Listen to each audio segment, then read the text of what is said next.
Hello and welcome to the viewers of this video. This is the Orange Fan here, bringing you another entry for the episode Recap and Thoughts category.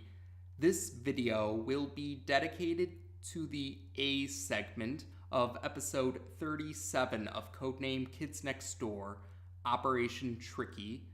We begin this segment at the Sector V treehouse on Halloween night.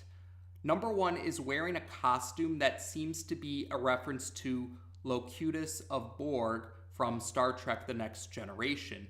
And number 1 decides to get into character, so to speak, by playing a prank on number 4, who is currently playing a video game. Number 1's prank has him acting like he's looking for others to joinify. That's what number 1 describes it as. And number 4 is the latest target. And the prank seems to be working. Number 4 is in a very panicked state as he tries to get away from number 1. And number 1 claims that the others have joinified. And soon enough, number 4 will, be joining them as well. Number 5 also joins in on this prank with her own costume. Number 5's costume is her wearing a hat that has a fake exposed brain on the top. And there's also a spoon attached to this fake exposed brain. And number 5 acts like a zombie.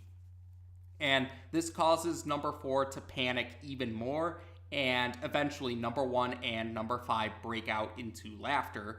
We also see that number 2 is present, and number 2 joins in on the laughter as well. Number 2's costume seems to be a reference to Batman. After they finish laughing, number 2 inquires number 4 about why he doesn't join them for trick-or-treating, and number 4's response is him acting rather dismissive towards Halloween. During his dismissive rant of Halloween, number 4 brings up butterfly costumes, and we soon see that number 3 is present in the room right now, and number 3 is wearing a butterfly costume. Number 3 is not happy about what number 4 said, and number 4 responds in an awkward, after he sees number 3's expression, number 4 responds by awkwardly saying, unless you're into that sort of thing, or something along those lines anyway. Number 5 thinks that number 4 doesn't know how to trick or treat, and number 4 responds that trick or treating would come very easy for him, or he could trick or treat very easily.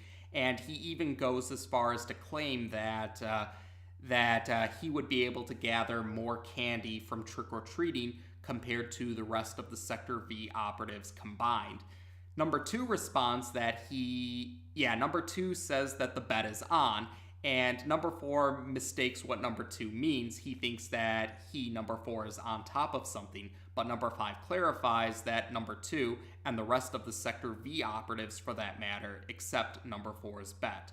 So, yes, the bet is essentially 2 groups, number 4 and the rest of the Sector V operatives, will gather up candy for trick-or-treating for this year's Halloween. And whichever group gathers the most candy by the end of the trick-or-treating for this year's Halloween will be the winner. So the rest of the Sector V operatives are preparing to head out for trick-or-treating. But before leaving, number 3 gives number 4 a flower antenna headpiece, saying that one will get more candy from trick-or-treating if they're wearing a pretty costume. And number 5 chuckles about this and calls number 4 pretty boy before she joins the rest of the Sector V operatives for trick-or-treating. Number 4 doesn't wear the headpiece, and then he grumbles to himself about how he isn't pretty, he's handsome. So the next scene shows us many kids in Halloween costumes going out and trick-or-treating. Number 4, yes, we do see number 4, and his costume is really just a cardboard sign that says, gimme. Yes, there's 2 E's in the gimme, and the E's are the only capitalized letters, and the E's are backwards. But yes, number 4 heads up to a house, the first house for his trick-or-treating journey, and he rings the doorbell. The door is answered by a couple. I believe their names are Maurice and Cheryl. And although Maurice and Cheryl call number 4 a ruffian, it's clear that they're just joking around, or they're just playing along with this. Like, they're doing a whole speech about how a ruffian has come at the door, and how will they escape the wrath of this ruffian. So they'll have to give the ruffian a single piece of candy, a butterscotch candy to be more specific. So after their whole speech of giving number 4 the candy, number 4 actually starts to like trick-or-treating. Yes, number 4 has changed his mind about trick-or-treating. He actually rather likes it, and he's looking forward to doing some more trick-or-treating for the night. So number 4 heads to a second house now, but when number 4 rings the doorbell and the door opens, he sees Stickybeard and 2 of Stickybeard's candy pirates on the other side. Stickybeard thanks number 4 for the bag of candy, and then the Sweet Revenge takes off. Yes, to clarify, the bottom of the Sweet Revenge has a fake front.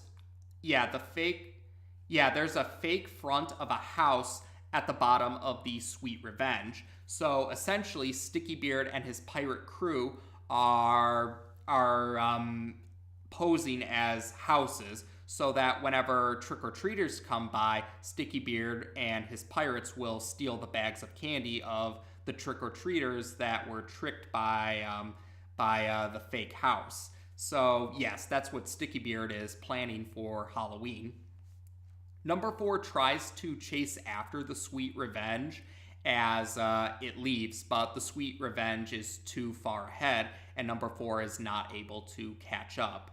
And the rest of the Sector V operatives happen to cross paths with number 4, and they inquire him about his trick-or-treating progress. Number 4 claims that he's just getting started.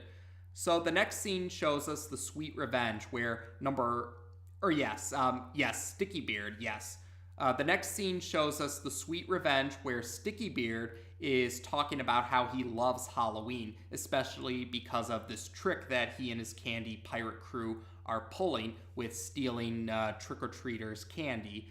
So Stickybeard looks into while he's talking about his love for Halloween, we see a new pirate, one who hasn't appeared in previous entries.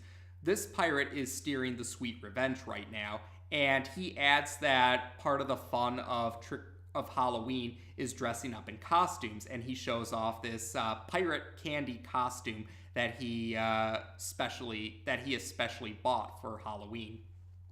Stickybeard refers to the pirate as Dumb John Silver, and he says, you can't dress up like a pirate for Halloween because you're already a pirate. Dumb John Silver is talking about how he specially bought this costume. Stickybeard then Stickybeard looks into number 4's bag of candy to see what they acquired from number 4, and he's surprised to see that there's only one butterscotch candy piece, and he grumbles about number 4 being the worst trick-or-treater ever. But hey, candy is candy to Stickybeard, so he throws the bag to Chewy and Gooey and orders them to throw the bag with the rest of the candy supply, and that's exactly what they do. Soon enough, Stickybeard sees another house, or another suburb, or another cul-de-sac to pull their trick in. So he orders Dumb John Silver to stop the Sweet Revenge here, but Dumb John Silver still feels insulted about his feelings being hurt by Stickybeard earlier, but Stickybeard tells him that he's supposed to be an evil pirate and tells him to quit whining and stop at this particular cul-de-sac. So Dumb John Silver does oblige, and Stickybeard and the pirates are looking over the edge of the Sweet Revenge to see who the next trick-or-treater will be. And it looks like someone in a ghost costume is heading up towards the house. Dumb John Silver thinks that the kid is an actual ghost and starts to panic, but Stickybeard calms him down in a rather harsh manner and tells him to keep quiet as Stickybeard and two of the pirate crew members will go and answer the door. Soon enough, though, we the viewers see that there's actually it seems like there's actually a bike underneath the ghost costume. Number 4 is in the bag that's supposed to be the bag of candy, and he rings the doorbell before he hides in the bag. Stickybeard wastes no time in taking the bag of candy, and the Sweet Revenge takes off. So this time, Stickybeard doesn't actually look into the bag. He just gives the bag to Chewy and Gooey to throw into the candy cabin of the Sweet Revenge. Number 4 then sneaks out of the bag after the cabin door closes, but Number 4 complains about how he's going to find his bag of candy in all of this candy. He eventually does find the bag of candy, and he's able to sneak out of the one of the windows of the candy cabin without Stickybeard or the rest of the pirate crew noticing. Number 4 congratulates himself for a job well done, and he starts to talk about how he needs to find some more candy before the trick-or-treating session is over. But as Number 4 is saying this out loud to himself, he starts to realize he could have taken all of the candy that Stickybeard has taken, and Number 4 groans about how he only thought of this just now. But he has another plan ready. So eventually, Stickybeard and the pirate crew stop in another suburb or another cul-de-sac, and they're awaiting for another trick-or-treater to stop by. So this time, Number 4 is wearing a pirate costume, and he has a large bag which he claims is full of candy, and he's acting like he's talking out loud to himself, but in reality, he's trying to catch Stickybeard's interest. So Number 4 is talking about how he has so much candy, and maybe he shouldn't bother heading to this particular house because he has so much candy. And the trick works. Stickybeard and some of his pirate crew members leave the Sweet Revenge and try to claim the bag of candy. And while they're distracted trying to carry it, Number 4 sneaks onto the Sweet Revenge.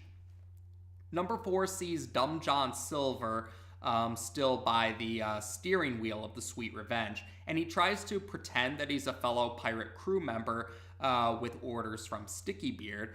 But Number 4 barely gets anything out before Dumb John Silver declares that he's done listening to Stickybeard because of how Stickybeard has been acting like a jerk to him. So Dumb John Silver decides he's going to quit, so he leaves the Sweet Revenge.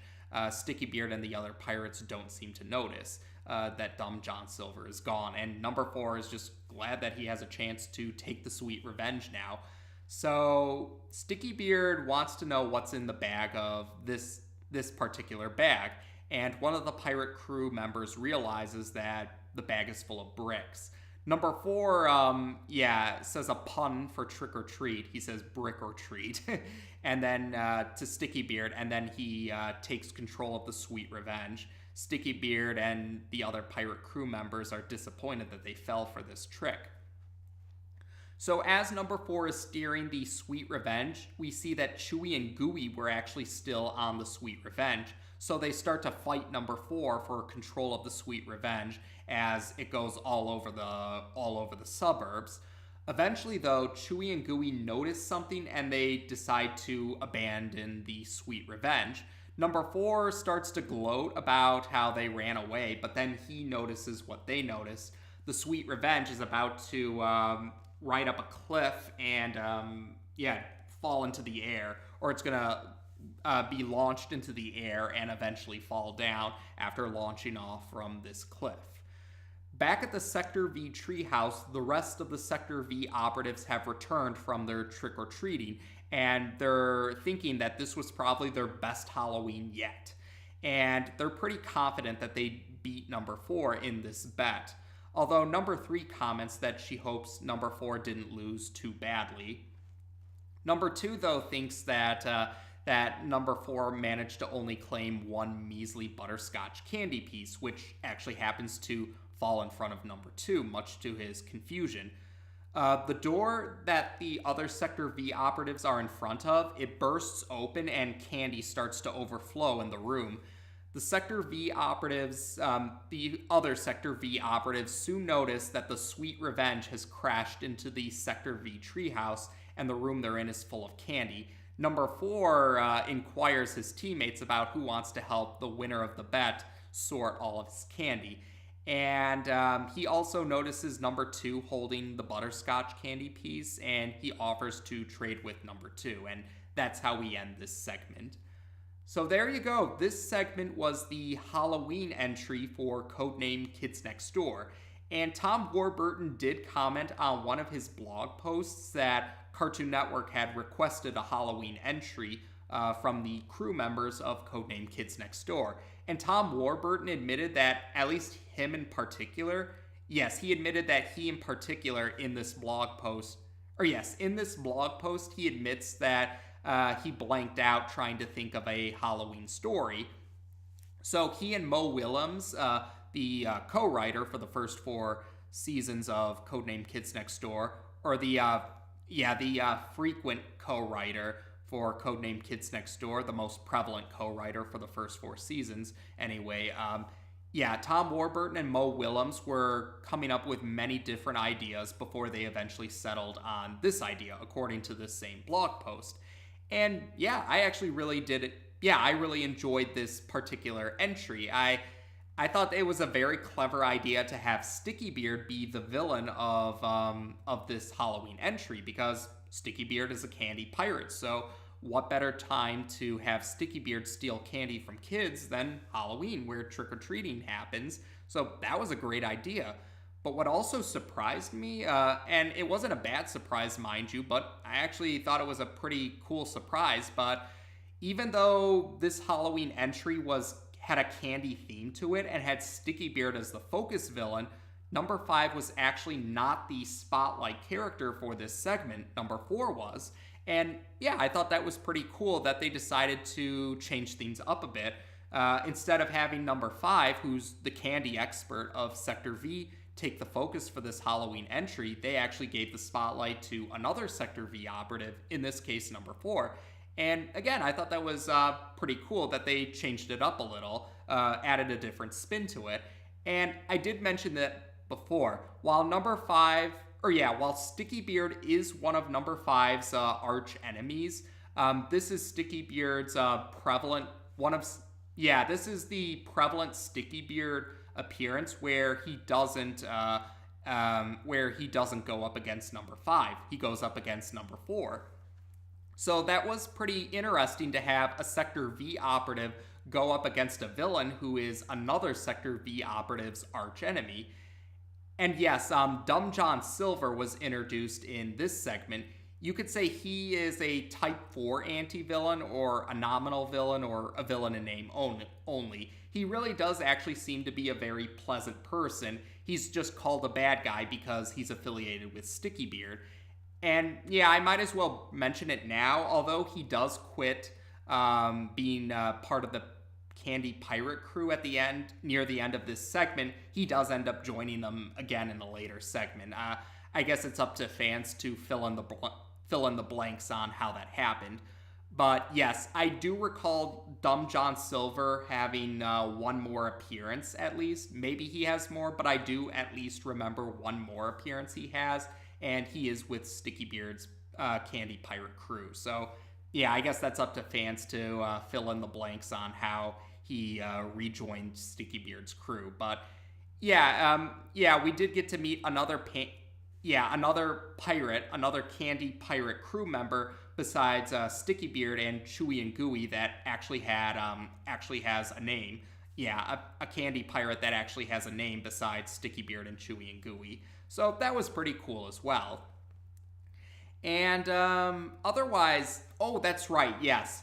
While Season 3 is the season that most fans consider to be the season where number 4 was exaggerated into the dumb muscle of Sector V, This segment actually does show number 4 having coming up with some pretty clever plans, actually. Yes, we still see moments where number 4 kind of holds the idiot ball. Like, he doesn't initially think of taking Stickybeard's candy hoard as part of winning the bet initially. He only realizes it after he left the Sweet Revenge. But number 4's plan to sneak onto the Sweet Revenge both times was actually pretty clever. So yeah, that stood out. Even though this season exaggerated number 4 into the dumb muscle for his team for Sector V, he still managed to come up with some rather clever plans. So yeah, that was a pretty cool detail. And otherwise, a part of me does think it would have been, a part of me thinks it would have been cool if this got to be a full episode. But at the same time, I do like this segment's sibling segment. Yes, although this segment is the Halloween entry, the sibling segment of this segment also has a Halloween theme to it. I don't think it actually takes place on Halloween, or it's not explicitly stated to take place on Halloween, but this segment's sibling segment also has a Halloween vibe. So yes, episode 37 of Codename Kids Next Door does have a Halloween theme to it, even if only one of these segments is explicitly stated to be on Halloween. And I do enjoy both of them, and of course I'll be going into greater detail about the sibling segment, the sibling segment for this segment will have its own recap and thoughts video, of course, so you can look forward to seeing that soon enough.